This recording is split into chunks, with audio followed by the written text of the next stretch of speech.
राहुल और प्रिया हाल ही में बैंगलोर से कर्नाटक के सुदूर गांव में राहुल के पैतृक घर में आए थे। घर पुराना लेकिन मजबूत था, घने पेड़ों और संकरी, मंद रोशनी वाली सड़कों से घिरा हुआ था। राहुल की मां गहरी झुर्रियों और जानकार आंखों वाली एक बुजुर्ग महिला अभी भी वहां रहती थी। पहली रात उसने उन्हें चेतावनी दी, सूर्यास्त से पहले दरवाजे पर नालेबा लिखो, चाहे कुछ भी हो जाए इसे मत खोलना। राहुल ने ठहाका लगाया, मां, यह सिर्फ एक गांव की भूत की कहानी है। उसकी मां का चेहरा काला पड़ गया। जब वह दस्तक देगी तो तुम नहीं हंसोगे। कुछ रातों बाद एक भयानक तूफान आया। हवा पेड़ों के बीच से गुजरी, बिजली टिमटिमा रही थी और घर में ऐसी चरमराहट हो रही थी मानो कोई रहस्य फुसफुसा रहा हो। मौसम से विचलित राहुल और प्रिया दरवाजे पर नाले-बां लिखना भूल गए। आधी रात को ऐसा हुआ, दस्तक, दस्तक, दस्तक।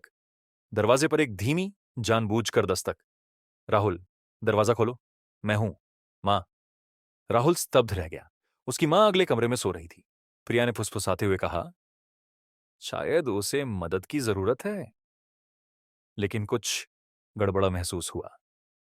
बाहर की आवाज अजीब लग रही थी, एक विकृत प्रतिध्वनि की तरह।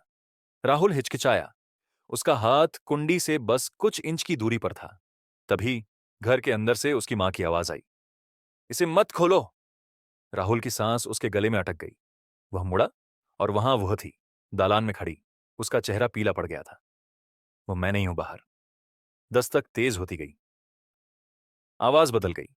अब यह उसके दिवंगत पिता की आवाज थी। बेटा, तुम्हारे पापा हैं, दरवाजा खोलो।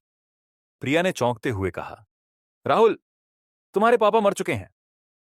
उसकी रीढ़ में ठंडक दौड़ गई। उसकी मां ने फुसफुसाते हुए कहा, चुड़ैल, वह हमारे प्रियजनों की आवाज की नकल करती है। वह तुम्हें धोखा देकर दरवाजा खुलवाती है। राहुल के दिमाग में विचार दौड़ गए। यह कहानी सच थी। उसने चाक का एक टुकड़ा पकड़ा और कांपते हाथों से दरवाजे पर नालेबा लिख दिया। शांति। फिर बाहर से एक धीमी सी गुर्राहट आई। उसके बाद लकड़ी पर खरोंचने की आवाज आई। दरवाजे पर लंबी नुकीली कीलें घसीट रही थीं। एक फुफकारती हुई आवाज फुसफुसाई, तुम आज रात भूल गए, लेकिन मैं कल वापस आऊंगी। अगली सुबह उन्हें दरवाजे पर लंबे पंजों के निशान मिले, जैसे किसी ने उसे फाड़ने की कोशिश की हो। उस रात सूर्यास्त से पहले राहुल ने दरवाजे पर नालेबा लिखना सुनिश्चित किया और वह फिर कभी नहीं भूला।